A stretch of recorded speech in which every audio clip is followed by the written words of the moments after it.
Hello friends, मैं आशीष स्वागत करता हूं आपके अपने यूट्यूब चैनल पर। फ्रेंड देखिए, ये जो है दिल्ली पुलिस कांस्टेबल का मैथ्स का प्रैक्टिस सेट है, किसका? अंकित सर का है। इस बुक को हम पहले भी सॉल्व कर रहे थे, लेकिन बीच में इसे हम स्टॉप किए थे क्योंकि मेरा एग्ज़ाम आ गया था। ठीक है, हम आज से यानी कि 1 सितंबर से लगातार इस बुक को सॉल्व करेंगे और पूरे प्रैक्टिस सेट को करा देंगे। इससे पहले हमने इसके 8 प्रैक्टिस सेट कराए हुए हैं। अगर आपने वो नहीं देखा है तो उसे भी जाकर ज़रूर देख लीजिएगा, जिसका जो लिंक हमने प्लेलिस्ट का लिंक डिस्क्रिप्शन में दे रखा है। ठीक है, वहाँ से भी आप जा सकते हैं, फिर चैनल में जाकर प्लेलिस्ट चेक कीजिएगा। तो इस सब का प्लेलिस्ट है 8 प्रैक्टिस सेट का। आज हम जो इसका 9वें प्रैक्टिस सेट को करेंगे। इसमें देखिए दिल्ली पुलिस का जो प्रीवियस ईयर के आधार पर क्वेश्चन है, तो इसे आप जब बनाइएगा तो आपका बहुत हेल्प होगा। तो आज हम इसके 9वें प्रैक्टिस सेट को देखेंगे, तो पूरा वीडियो जरूर देखिएगा। अगर आपका कोई भी क्वेश्चन फंसता है तो उसे भी यहाँ से आकर आप देख सकते हैं। ठीक है, अगर आपने बुक लिया है और उसमें से कोई भी क्वेश्चन फंसता है तो यहाँ आकर देख सकते हैं। वैसे हम पूरे क्वेश्चन को, जो 15 सवाल आते हैं दिल्ली पुलिस में, वो सारे क्वेश्चंस को करेंगे। ठीक है, तो चलिए 9वें सेट को पहले हम निकाल लेते हैं। 1 मिनट। ये देखिए, ये हमारा प्रैक्टिस सेट 9 है। इससे पहले के 8 सेट को हमने करा दिया है। इसमें टोटल 15 सवाल है। ठीक है, इसमें टोटल 50 प्रैक्टिस सेट है। वो सारे प्रैक्टिस सेट को हम लोग कवर करेंगे। आज हम इसके पहले क्वेश्चन देखते हैं। देखिए, पहले आपको यहाँ क्वेश्चन हम दिखा दिए, फिर हम बुक को साइड करेंगे। आपको क्वेश्चन स्क्रीन पर दिख रहा होगा। ठीक है, तो चलिए देखिए, पहला क्वेश्चन हमारा ये है। अब इसे हम सॉल्व करते हैं। आपको क्वेश्चन दिख रहा होगा। ये क्वेश्चन क्या कह रहा है कि 5 सदस्यों, क्वेश्चन नंबर 1, रुकिए 1 मिनट। क्वेश्चन नंबर 1 कह रहा है कि 5 सदस्यों वाले परिवार की औसत आयु 28 वर्ष है। ठीक है, यदि 20 वर्ष की वर्तमान आयु का एक सदस्य इस मतलब 2 वर्ष बाद निकाल दिया जाता है, तो 2 वर्ष बाद परिवार की नई औसत आयु।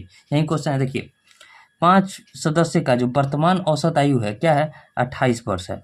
और 2 वर्ष के बाद जो है, 2 वर्ष के बाद एक 20 वर्षीय जिसका वर्तमान उम्र 20 वर्ष है, उसे 2 वर्ष के बाद निकाला जाता है। तो जब 2 वर्ष के बाद निकालेंगे तो उसका वर्तमान उम्र कितना हो जाएगा? 22 वर्ष। ठीक है, हो जाएगा ना। और वर्तमान उम्र जब 2 वर्ष है, ऐसे 2 वर्ष बाद जब वर्तमान उम्र उसका 20 वर्ष है, ऐसे 2 साल बाद निकाल रहे हैं तो उसका उम्र 22 साल हो जाएगा। लेकिन औसत में भी टोटल का 2-2 साल बढ़ जाएगा, तो औसत भी 2 साल बढ़ जाएगा। यानी कि अभी जो है जब निकाल रहे हो उस वक्त जो है पांचों परिवार का औसत आयु कितना हो गया है? 30 वर्ष। देखिए, 30 वर्ष आयु हो गया है और निकल कितना रहा है? 22 वर्ष का। अगर 30 वर्ष का ही निकलता है तो औसत पर कोई प्रभाव नहीं पड़ता, लेकिन ये इससे कम निकल रहा है। कितना वर्ष का निकल रहा है? तो 22 वर्ष का निकल रहा है। तो कितना कम लेकर निकल रहा है? तो 8 वर्ष कहिएगा, दोनों का अंदर कितना है? 8 वर्ष कम निकल रहा है। तो 8 वर्ष जब कम, 8 वर्ष इसी में बच जा रहा है, तो वो जो व्यक्ति निकल गया, मतलब 5 में से व्यक्ति कितना बचा? 5 में से 1 लोग निकल गया, यानी कि 4 लोग बचा है।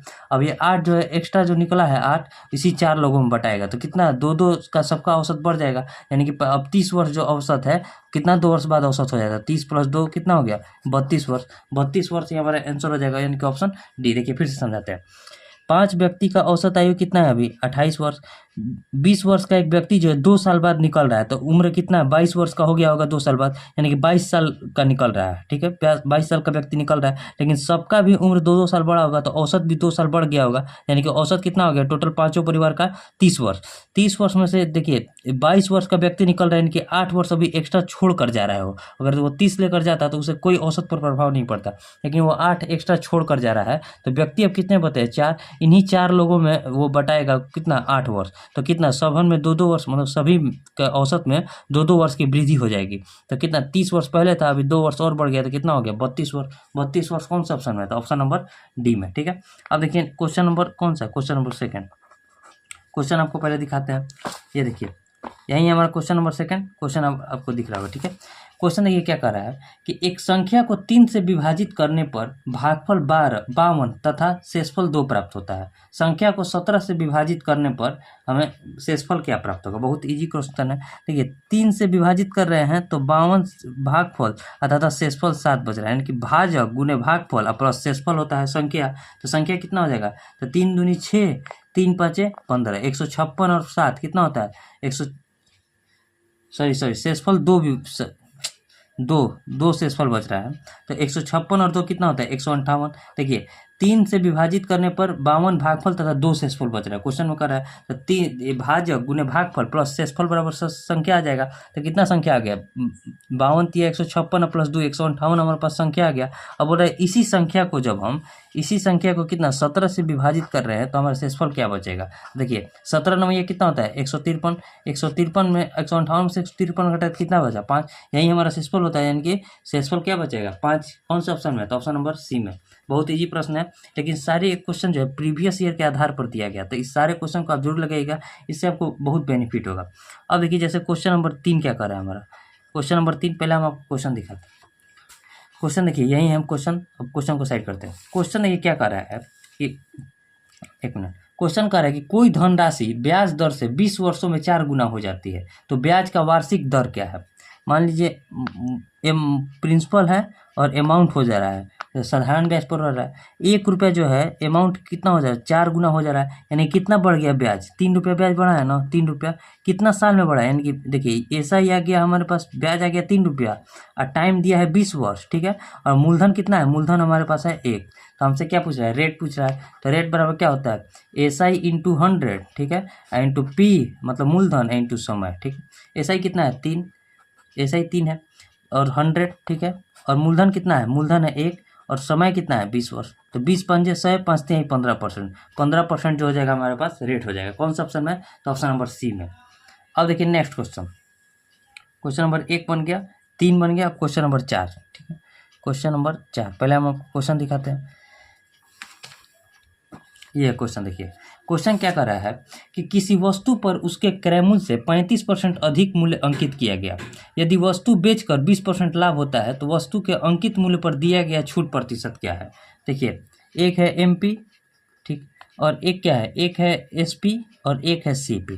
100 रुपया जो देखिए 100 रुपया अगर CP है तो उस पर 35% अधिक अंकित किया है, यानी कि 135 किए हैं, फिर भी हमें 20% का लाभ हुआ है, यानी कि क्रय मूल्य पर ही लाभ होता है, यानी कि 20% का लाभ यानी कितना हुआ है, 20% का लाभ हुआ, यानी कि 120। यहाँ देखिए 20% का प्रॉफिट हुआ है, 35% अधिक अंकित किया है। अब बोल रहा है कितना परसेंट छूट दिए हैं, तो MP पर छूट दिए होंगे, मतलब अंकित मूल्य पर, तो देखिए 135 में से 20 गया कितना, 15 का छूट दिया है, किस पर दिया है, अंकित मूल्य पर, यानी कि 135 पर, और परसेंट में निकालने के लिए 100 से गुना, 15 9 या 35 से 100/9 को क्या लिख सकते हैं, 11.1/9% का जो है हमने छूट दिया है, यानी कौन सा ऑप्शन है, तो ऑप्शन नंबर सी में, ठीक है। अब देखिए नेक्स्ट क्वेश्चन, क्वेश्चन नंबर 5, पहले आपको क्वेश्चन दिखाते हैं, यही हमारा क्वेश्चन। तो क्वेश्चन में क्या कर रहा है कि एक दिन में 10 घंटे कार्य करते हुए श्याम किसी कार्य को 12 दिनों में पूरा कर सकता है, ठीक है। 2 गुना क्षमता कार्य करने वाला एक व्यक्ति को 8 दिन में कार्य को पूरा करने के लिए एक दिन में कितने घंटे कार्य करना होगा। देखिए टोटल वर्क अगर निकाला जाए, टोटल वर्क, तो 10 दिन में देखिए 10 घंटे प्रतिदिन काम करके 12 दिन में काम कंप्लीट कर रहे हैं, टोटल वर्क आ गया हमारे पास 120। अब इसी 120 को कोई व्यक्ति जो है 2 गुना एफिशिएंसी से काम कर रहा है और कार्य को 8 दिन में समाप्त करना है, तो उसे कितना दिन कितना घंटा प्रतिदिन काम करना पड़ेगा। तो देखिए ये होता है, देखिए MDH, यानी कि मैन का एफिशिएंसी दिन और घंटा एक ही बराबर होता है। तो देखिए हमारे पास मैन का एफिशिएंसी दिया है, 2 गुना एफिशिएंसी काम कर रहा है, और दिन दिया है 8 घंटा, और घंटा हमें निकालना है, तो दोनों का आकर भाग दे दिए। तो देखिए 2 से इसको कटाइए, 2 से इसको कटाएंगे तो 60, 15 से इसको कटाएंगे तो 4 से इसको कटाएंगे तो 15, और 4 से इसको कटाएंगे तो 2, 15/2 हो जाएगा। 15/2 को क्या लिख सकते हैं, जो ऑप्शन के रिकॉर्डिंग, तो 7.5, तो ऑप्शन के रिगार्डिंग हो जाएगा हमारे पास 7.5 घंटा, या 15/2 को ही 7.5 ही लिखते हैं, तो 7.5 घंटा प्रतिदिन काम करेगा, तो 8 दिन में 2 गुना एफिशिएंसी से कार्य को समाप्त कर देगा, ठीक है। अब देखिए 5 क्वेश्चन बन गया। अब क्वेश्चन नंबर 6, क्वेश्चन नंबर 6 यहाँ बनाते हैं। देखिए क्वेश्चन है, और देखिए क्वेश्चन में क्या दिया है कि √4096 का वैल्यू दे दिया है। √4096 का कितना होता है, √4096 का तो 64 होता है, ठीक है। अब इसी के आधार पर हमें क्वेश्चन पूछा गया है। क्या क्वेश्चन है, पहले क्वेश्चन लिख लेते हैं। क्वेश्चन दिया है कि √40.96, ठीक है, प्लस रूट में है 0.4096 प्लस में दिया है कि रूट, यहाँ देखिए 2 2 4 2 6, यानी कि 0.004096, और प्लस में क्या है √8 अंक है ना, 4 4 8, यानी कि 0.00004096, ठीक है, 2 2 4 2 6 2 8, ठीक। अब देखिए 4096 यहाँ भी है, 4096 यहाँ भी है, 4096 यहाँ भी है, 4096 यहाँ भी है, 4096 यहाँ भी है, यानी कि इसी को बैठाकर हमें आंसर लाना है। तो देखिए 40.96 है। जब पॉइंट से बाहर निकलेगा, इनके रूट इसका निकालेंगे तो ये किसका रूट होगा, तो 6.4 का रूट होगा, क्योंकि 6.4 गुना 6.4 करेंगे तो 4096 आएगा। अब पॉइंट देखिए, जैसे यहाँ समझाते हैं, 6.4 इंटू 6.4 करेंगे तो 64 गुना करेंगे तो कितना हो जाएगा, 4096। और जो पॉइंट है 2 पॉइंट, 1 पॉइंट 1 पॉइंट, 2 पॉइंट को बैठाएंगे तो कितना हो जाएगा, 40.96, यही है 40.96, यानी कि इसे क्या लिख सकते हैं, 6.4। अब देखिए लिखना है तो इसके नीचे लिखिए, आपको जोड़ने में भी आसानी पड़ेगी। अब देखिए जैसे 4096 है तो इसको देखिए, इसको क्या लिख सकते हैं, 0.64 लिखेंगे कि दो जब पॉइंट हटेगा तो 2 के आगे हो जाएगा, यानी क्या लिखेंगे इसे 0.64। वैसे ही इसको देखिए 2 2 4 2 6 है ना, तो इसको 3 अंक पर लिखेंगे, 3 अंक पर लिखेंगे तो क्या लिखेंगे 0.064। ठीक है। अब ये देखिए 8 अंक है तो 8/2 यानी कि 4 अंक पर लिखेंगे, 4 अंक पर क्या लिखेंगे 0.006 अब सबको जोड़िए, सबको जोड़ेंगे तो क्या हो जाएगा, प्लस करेंगे तो यहाँ देखिए 4 ये हो जाएगा, 6 और 4 10 ये हो जाएगा, 6 और 4 10, 10 और 1 11। ठीक है, 6 और 4 10, 10 और 1 11। ठीक है, और 6 और 1 7, यानी कि 7.1104 ही हमारा आंसर हो जाएगा। तो 7.11 कौन सा ऑप्शन में, तो ऑप्शन सी, दो दशमलव के 2 अंक तक आंसर देना था, तो 7.11 हमारा आंसर हो जाएगा। कौन सा ऑप्शन में, तो ऑप्शन नंबर सी में। उम्मीद करते हैं आपको समझ में आया होगा। अब देखिए नेक्स्ट क्वेश्चन दिखाते हैं, क्वेश्चन नेक्स्ट पेज पर। क्वेश्चन नंबर 6 बन गया। अब क्वेश्चन नंबर 7 आपको दिखाते हैं। देखिए ये है क्वेश्चन नंबर 7। क्वेश्चन देखिए बहुत ईजी है। क्वेश्चन नंबर 7 आपको बताते हैं, 1 मिनट। क्वेश्चन नंबर 7 में क्या कर रहा है कि एक धावक किसी वृत्ताकार पथ पर एक किसी बिंदु से दौड़ना आरंभ करता है। एक चक्कर पूरा करने में क्रमशः 200 सेकंड, 300 सेकंड, 360 सेकंड और 450 सेकंड लेता है, तो कितने समय के बाद आरंभिक बिंदु पर वे पहली बार मिलेंगे। बहुत ईजी है, एलसीएम का क्वेश्चन है। देखिए क्या है, 200 सेकंड, ठीक है 200 सेकंड, और क्या है 200 सेकंड के बाद 300 सेकंड, 360 सेकंड, और क्या है 450 सेकंड। यही 4 लोग हैं। एक बार कितने सेकंड के बाद एक बार पुनः मिलेंगे। तो देखिए 450 को एलसीएम निकालना है सबका। 450 को हम क्या ले सकते हैं, 90 इंटू 5, 9 5 45, 450। 360 कटाने के लिए 90 तो होता चाहिए, 90 चूके 360 कट जाएगा। अब देखिए 300 कटाने के लिए 5 चूके 20, 20 तो ये हो गया, और यहाँ देखिए 20 में और हमको क्या चाहिए 15 इंटू 6, इसको लिख सकते हैं ना, तो 15 इंटू 6 लेंगे तो 20 15 300 कट जाएगा, यानी कि अभी कुछ नहीं गुना करना है। अब देखिए 5 चूके 20, 20 और 10 चाहिए, तो इसमें 10 भी है, 10 इंटू 9 यानी कि 10 भी है, तो अब कुछ नहीं लिखना है। एलसीएम जो हमारा हो जाएगा, और एलसीएम क्या हो जाएगा 90 इंटू 5 इंटू 4, यानी कि 90 5 45। देखिए 5 के 20 9 या 180, 1800 सेकंड जो हो जाएगा हमारा आंसर हो जाएगा। 1800 सेकंड के बाद वो पुनः मिलेंगे, यानी कि ऑप्शन ए। 1800 सेकंड कौन सा ऑप्शन में था, ऑप्शन नंबर ए में। इसमें कुछ नहीं करना था, केवल एलसीएम निकालना था, और एलसीएम आप इसी मेथड से निकालिए, आपका जल्दी निकलेगा। ठीक है। अब देखिए क्वेश्चन नंबर 8, 7 बन गया। क्वेश्चन नंबर 8, क्वेश्चन पहले आपको दिखाते हैं। ये देखिए क्वेश्चन नंबर 8 यही है हमारा। क्वेश्चन में क्या कर रहा है कि एक समबाहु त्रिभुज में एक, देखिए एक सेकंड रुकिए, एक समबाहु त्रिभुज है और एक वर्ग है, एक ही आधार पर बनाए गए हैं, तो उनका क्षेत्रफल का अनुपात हमसे पूछ रहा है। देखिए जब एक ही आधार पर बनाए गए होंगे तो दोनों का भुजा समान होगा। तो जब भुजा समान हो तो समबाहु त्रिभुज का क्षेत्रफल क्या होता है, √3/4 भुजा स्क्वायर। ठीक है, और वर्ग का क्षेत्रफल क्या होता है, भुजा स्क्वायर। ठीक है, दोनों एक ही आधार पर बनाए हैं तो भुजा बराबर होता है, कट जाएगा, यानी क्या हो जाएगा √3/4, ये हमारा जो हो जाएगा आंसर हो जाएगा। कौन सा ऑप्शन में है, तो √3/4, तो √3/4 नहीं है, लेकिन 4/√3 है। तो हमसे यह नहीं पूछा है कि कौन आगे होगा या पीछे, उनके क्षेत्रफल का अनुपात पूछा है। तो 4/3 √3 लिखिए या √3/4, दोनों के क्षेत्रफल का ही अनुपात होगा। तो ऑप्शन डी जो हो जाएगा हमारा आंसर हो जाएगा, ऑप्शन डी, 8 का ऑप्शन डी। ठीक है। अब ये क्वेश्चन नंबर 8 बन गया। Question number 9, question number 9, question पहले आपको हम दिखाते हैं। देखिए यही है हमारा क्वेश्चन नंबर 9। और ये क्वेश्चन में क्या कर रहा है, क्वेश्चन पढ़ते हैं। 12.5% वार्षिक ब्याज दर से 8000 पर 2 वर्षों का चक्रवृद्धि ब्याज। बहुत आसान है। रेट कितना दिया है, 12.5%। 12.5% को हम क्या लिख सकते हैं, 1/8। कैसे, तो 12.5 करेंगे तो 12.5 से 100 कितना मत में कटेगा, 8 मत में। 12.5% को हम क्या लिख सकते हैं, 1/8। यानी कि प्रिंसिपल, अगर देखिए प्रिंसिपल और अमाउंट, अगर प्रिंसिपल 8 है तो उस पर 1 ब्याज लग रहा है, इनकी अमाउंट कितना हो जाएगा 9। तो अगले साल भी 8 रुपया पर, अगले साल भी 8 रुपया पर 1 रुपया ब्याज लगा होगा। ठीक है, 1 रुपया ब्याज लगा होगा, यानी कि 9, यानी कि 2 साल में देखा जाए तो 64 रुपया प्रिंसिपल है, तो 81 रुपया अमाउंट हो जाएगा। ठीक है। यानी कि कितना का ब्याज बढ़ा है, तो ब्याज बढ़ा है देखिए 17 रुपये का, और हमसे दिया है देखिए 64, प्रिंसिपल का वैल्यू दिया है, यानी कि 64 का वैल्यू दिया है कितना 8,000 दिया है, तो हमसे 17 का यानी कि CI का वैल्यू पूछ रहा है, तो 8,000, ठीक है। अब बटे में 64 और गुना का 17। अब देखिए 16 से इसको कटाएंगे तो 4, और 16 से इसको कटाएंगे तो 500, 4 से इसको कटाएंगे तो 125, यानी कि 125 इंटू 17 को क्या लिख सकते हैं, 125 इंटू 17 गुना कीजिए, 17 पचे 85, 17 दूनी 34 और 8 42, 17 एकम 17 और 4 21, 2125 रुपया जो हो जाएगा ब्याज हो जाएगा। कौन सा ऑप्शन में 2125, तो ऑप्शन नंबर सी में। उम्मीद करते हैं आपको समझ में आया होगा। अब देखिए नेक्स्ट क्वेश्चन है क्वेश्चन नंबर 10। अब आखिरी के 5 सवाल है, उसे भी देख लीजिए। इसमें कुछ हार्ड क्वेश्चन नहीं है, इजी है। और देखिए क्वेश्चन नंबर 10 ये हमारा। अब देखिए इसे बनाते हैं। क्वेश्चन क्या कर रहा है कि 80 लीटर के मिश्रण में दूध और पानी का अनुपात दिया है 27:5, यानी क्या है, मिल्क है और वाटर है, कितना दिया है 27:5, ठीक है। अब क्वेश्चन में कर रहा है आगे कि कितना और अधिक पानी मिलाया जाए कि मिश्रण में दूध और पानी का अनुपात कितना हो जाए 3:1। जब हम पानी मिला रहे हैं तो दूध हमारा बराबर होगा, जितना दूध इधर है उतना ही दूध इधर होगा, क्योंकि मिश्रण में तो हम पानी मिला रहे हैं। तो यहाँ देखिए 27 लीटर 27 रेशियो में 27 दूध है, तो यहाँ भी इसको हम 27 करने के लिए 9 से गुना करेंगे, तो दोनों तरफ 9 से गुना करना पड़ेगा, यानी कि ये कितना है 9×27:9। अब देखिए 27 से 5 कितना होता है 32, 32 का वैल्यू हमसे दिया है, कितना दिया है, तो 80 लीटर का मिश्रण है, यानी कि 32 का वैल्यू दिया है 80। तो कितना पानी मिला रहे हैं, 5 से पानी कितना कर दिए 9, यानी कि 4 पानी मिला रहे हैं, ठीक है।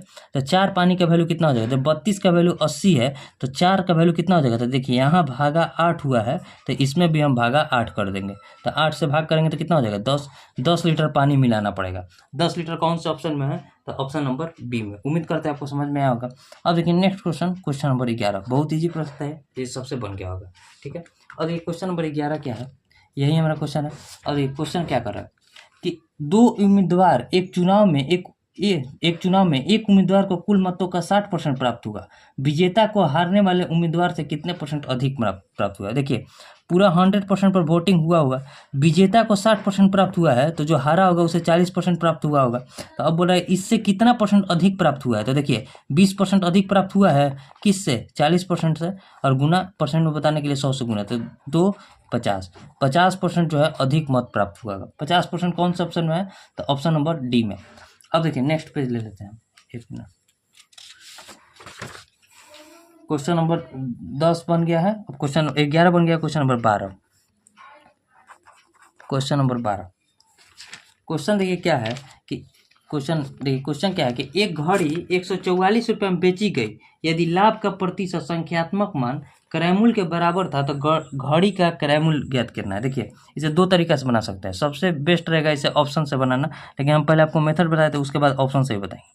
देखिए 100 रुपया मान लीजिए क्रयमूल्य है, और इसी x पर x% का ब्याज लग रहा है, ठीक है, x% का ब्याज, तो कितना के बराबर हो जाता है 144 रुपये में बेच रहे हैं, यानी कि जितना क्रयमूल्य है उतना हम परसेंटेज लाभ ले रहे हैं, ठीक है।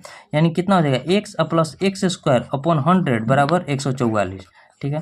तो यहाँ क्या हो जाएगा 100x प्लस x² बराबर 14,400 रुपया, तो x² प्लस 100x माइनस 14,400 बराबर 0, ठीक है। अब देखिए यहाँ इसको निकालिए, तो x² और प्लस इसको क्या लिख सकते हैं 180x और माइनस 80x करेंगे तो 100x आ जाएगा और माइनस 144। इसे कैसे लिखा जाता है कि गुना करने पर जो गुना करेंगे तो इसके बराबर आ जाए, इन दोनों के गुणज के बराबर, और घटाने या फिर जोड़ने पर इसके बराबर आ जाए। तो देखिए अब x कॉमन लेंगे तो कितना हो जाएगा x प्लस 180 और माइनस 80 कॉमन लेंगे तो कितना हो जाएगा x प्लस 180 बराबर 0, यानी कि x माइनस 80 बराबर 0, और एक हो जाएगा x प्लस 180 बराबर 0। यहाँ से x का 2 वैल्यू आएगा, एक का वैल्यू आ गया x बराबर 80 और एक वैल्यू आ गया x बराबर माइनस 180, तो माइनस वाले को लेंगे नहीं, तो हमारा जो हो जाएगा 80 रुपया हो जाएगा क्रयमूल्य, यानी कि CP x माने थे, यानी कि CP हो गया 80। अब देखिए ऑप्शन से कैसे बनाएंगे, ऑप्शन में मान लीजिए हम लेते 80, अब क्योंकि आंसर आ गया तो हम सीधे 80 को ही लेते, वरना ऑप्शन को बारी बारी से चेक भी कर सकते थे। अब जैसे ऑप्शन ले लिए 80 रुपया मान लीजिए क्रयमूल्य था, अब 80 का ही 80% निकालते हैं, क्योंकि इसी पर उतना ही हम लाभ कमा रहे हैं, कि 80% कितना हो जाएगा 0 यानी कि 80 प्लस 64 कितना हो जाएगा 80 या 64 जोड़ेंगे तो 144 के बराबर हो जाएगा, जो कि क्वेश्चन में दिया था 144। तो ऑप्शन बी जो हो जाएगा हमारा आंसर हो जाएगा। इसे ऑप्शन से बनाइएगा आपको आसानी से बन जाएगा, नहीं तो फिर इस मेथड से ही बना सकते हैं। अब देखिए क्वेश्चन नंबर 12 बन गया। क्वेश्चन नंबर 12 के बाद क्वेश्चन नंबर 13। क्वेश्चन नंबर 13 देखते हैं। क्वेश्चन आपको पहले दिखाते हैं। क्वेश्चन नंबर 13 देखिए, ये हमारा क्वेश्चन है। ये क्वेश्चन में क्या कर रहा है, देखिए क्वेश्चन ये बहुत बढ़िया है। क्वेश्चन दिया है 3 प्लस 2√2 के पावर -3, ठीक है, प्लस 3 माइनस 2√2 के पावर -3, इसी का वैल्यू हमें बताना है। देखिए, एक तो मेथड ये है कि इसे हम मतलब क्यूब के रूप में निकाल लें, और नहीं तो एक मेथड देखिए क्या है कि अगर हम x बराबर माने, देखिए कभी कभी इसका सॉल्यूशन बढ़िया दे देता है। हम सोच रहे थे कि पहले कि इसको क्यूब के मेथड से बनाएं, लेकिन वो थोड़ा लंबा जाएगा, लेकिन इसका सॉल्यूशन जो दिया था बहुत बढ़िया दिया था। उधर से हमें भी दिमाग आया। देखिए, इसका x का अगर वैल्यू हम मान ले 3 प्लस 2√2, ठीक है, तो देखा जाए तो इसे x बराबर और क्या लिख सकते हैं, x बराबर हम लिख सकते हैं 3 प्लस 2√2, ठीक है। अब बटे में हर परिमेयकरण करने पर 3 माइनस 2√2 इंटू 3 माइनस 2√2, ठीक है। तो क्या हो जाएगा, देखा जाए तो देखिए 9 में से 8 गया, क्या बचा, ऊपर 1 बचेगा और नीचे में क्या बचेगा 3 माइनस 2√2, यानी कि x का वैल्यू एक ये भी हो सकता है और एक ये भी हो सकता है, ठीक है। तो जब 1/x करेंगे इसको देखिए, जब हम 1/x करेंगे, दिख रहा है आपको, तो 1/x करेंगे तो 1/x करेंगे तो ये क्या हो जाएगा 3 माइनस 2√2 के, ठीक है। यानी कि यहाँ से देखा जाए तो x का वैल्यू ये और 1/x का वैल्यू ये है। क्वेश्चन की रिकॉर्डिंग आ गया कि x का वैल्यू, देखिए ये क्वेश्चन की रिकॉर्डिंग क्या हो गया कि x का वैल्यू 3 प्लस 2√2 है और 1/x का वैल्यू आ गया हमारा 3 माइनस 2√2, ठीक है। अब देखिए यहाँ इसे हम बैठाते हैं, देखिए समझिएगा, इसको हम क्या लिख सकते हैं, x का क्यूब लिख सकते हैं ना, x के पावर -3 लिख सकते हैं, x के पावर -3, और इसको क्या लिख सकते हैं 1/x के पावर -3। अब देखिए इसको नीचे लिखेंगे तो क्या हो जाएगा 1/x3, और इसको ऊपर लिखेंगे तो क्या हो जाएगा x3 हो जाएगा। इसको इतना लिख सकते हैं। अब देखिए समझिए, a³ प्लस b³ का मान निकालना है तो क्या होता है, इसको a माने हैं यानी कि a और इसको हम b माने, तो x³ प्लस 1/x³ का मान निकालना है तो इसको क्या निकाल सकते हैं, तो x plus 1/x into -3ab यानी कि 3 into x into 1/x into a plus b, एक मिनट, a प्लस बी यानी कि x प्लस 1/x यानी कि a प्लस बी का whole cube -3ab into a plus b, ये फॉर्मूला होता है इसका, ठीक है। तो अब देखिए x प्लस 1/x निकालने के लिए x का वैल्यू कितना है 3 प्लस 2√2, ठीक है, 3 प्लस 2√2, 3 प्लस 2√2 और प्लस 1/x का वैल्यू कितना है तो 3 माइनस 2√2, यानी क्या लिखेंगे 3 माइनस 2√2 का क्यूब अब माइनस x से x कट गया यानी कि 3 बचा, और इसको क्या लिखेंगे, इसको देखिए इसको लिखेंगे 3 प्लस 2√2 प्लस 3 माइनस 2√2 लिखेंगे। अब देखिए 2√2 से 2√2 कटे, क्या बचा 3 3 6 का क्यूब कितना होता है 216 माइनस 3 इंटू, देखिए यहाँ से यहाँ कट गया तो 3 3 6 इंटू 6 बचा, यानी कि 216 माइनस का 18 कितना हो गया 198, 198 जो हो जाएगा हमारे पास आंसर हो जाएगा। इसे एक बार फिर से देखिएगा, आपको जरूर समझ में आएगा। क्वेश्चन बढ़िया था, ठीक है, क्वेश्चन बहुत बढ़िया था, इसे एक बार फिर से देखिएगा, आपको जरूर समझ में आएगा। अब आखिरी के 2 सवाल बचे हैं, नेक्स्ट पे ले लेते हैं।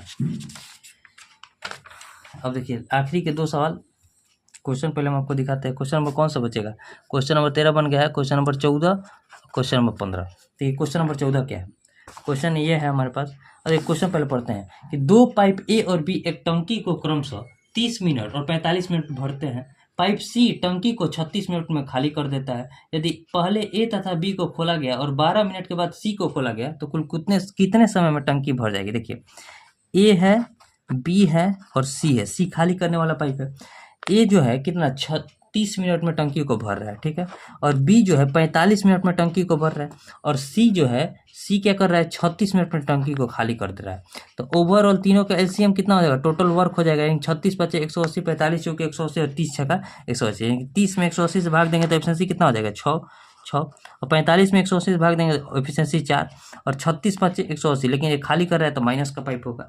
और देखिए पहले 12 मिनट तक ए और बी को खोला गया तो 6 और 4 10 इंटू 12 कितना भर गया होगा तो 120 मिनट, 120 भर गया होगा, सॉरी 120 भर गया होगा तो कितना बचा हमारे पास 60 बचा। अब तीनों पाइप को खोल दिया गया तो 6 और 4 10 के एफिशिएंसी से भरेगा और 5 के एफिशिएंसी से खाली करेगा, इनके ओवरऑल 5 के एफिशिएंसी से जो है 60 को भरना पड़ेगा। तो कितना मिनट का टाइम लगेगा, इधर 12 मिनट। हमसे क्या पूछा है कुल कितना समय है, तो देखिए 12 मिनट तो ए और बी एक साथ चला था और 12 मिनट तीनों एक साथ चला तब चला, यानी कि टोटल टाइम कितना लगा 12 और प्लस 12 कितना हो गया 24 मिनट जो है टोटल टाइम लगा। 24 मिनट कौन सा ऑप्शन में है, तो ऑप्शन नंबर बी में।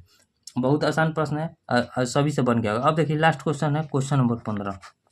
क्वेश्चन नंबर 15 आपको दिखा देते हैं। देखिए क्वेश्चन पहले इधर ऐसे है, कुछ क्वेश्चन इधर है और कुछ क्वेश्चन इधर, क्वेश्चन का पार्ट मतलब क्वेश्चन का पार्ट ही है।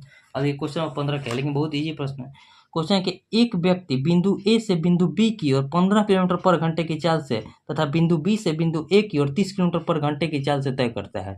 यदि उसे पूरे यात्रा करने में 30 घंटे लगते हैं तो बिंदु ए से बिंदु बी की दूरी कितनी है। बहुत ईजी प्रश्न है। देखिए अगर हम एवरेज स्पीड निकालें तो क्या होता है 2ab, देखिए 2ab and 2a plus B, लेकिन हमें एक ही तरफ का डायरेक्शन निकालना है, यानी कि वो 1/2 करना पड़ेगा, यानी कि क्या हो गया फॉर्मूला ab बटे a प्लस बी। ठीक है, एवरेज स्पीड का स्पीड इंटू टाइम करेंगे तो हमारा क्या हो जाएगा डिस्टेंस के बराबर आ जाएगा। यानी कि अगर देखिए एक कितना के स्पीड से जा रहा है तो 15 के स्पीड से जा रहा है। ठीक है, 15 के स्पीड से जा रहा है और 30 के स्पीड से वापस आ रहा है। दोनों का योग कितना होगा 15 और 30 का 45। और कितना घंटा टाइम ले रहा है, तो देखिए 3 घंटा का टाइम ले रहा है, दिया है क्वेश्चन में 3 घंटा का टाइम ले रहा है। यानी कि स्पीड इंटू टाइम निकाल दिया तो हमारा डिस्टेंस अब आ जाएगा और एक ही तरफ का डिस्टेंस आएगा क्योंकि इस 2 को हमने हटा दिया है। ठीक है, तो 3 से 15 और 15 से ये कट गया, यानी कितना बचा 30 किलोमीटर जो है हमारा आंसर हो जाएगा। 30 किलोमीटर जो है ए से बी के बीच की दूरी कितनी है 30 किलोमीटर। 30 किलोमीटर कौन सा ऑप्शन में, तो ऑप्शन नंबर डी में। हमारा 15 क्वेश्चन बन गया। अब देखिए 15 क्वेश्चन बन गया और ये क्वेश्चन कौन सा था, देखिए सेट 9 था और कौन सा बुक था ये अंकित सर का जो है प्रैक्टिस सेट बुक था दिल्ली पुलिस का। इसमें 50 प्रैक्टिस सेट है, उसमें से आज हमारा सेट 9 था। उम्मीद करते हैं आपको समझ में आया होगा। अब देखिए इसे ज़्यादा से ज़्यादा शेयर कीजिए ताकि और लोगों के पास भी पहुंच सके, जितने लोग भी ये मतलब बुक लिए हैं और कोई भी क्वेश्चन फंसता होगा। तो उम्मीद करते हैं आपको समझ में आया होगा। मिलेंगे नेक्स्ट वीडियो में, तब तक के लिए जय हिंद।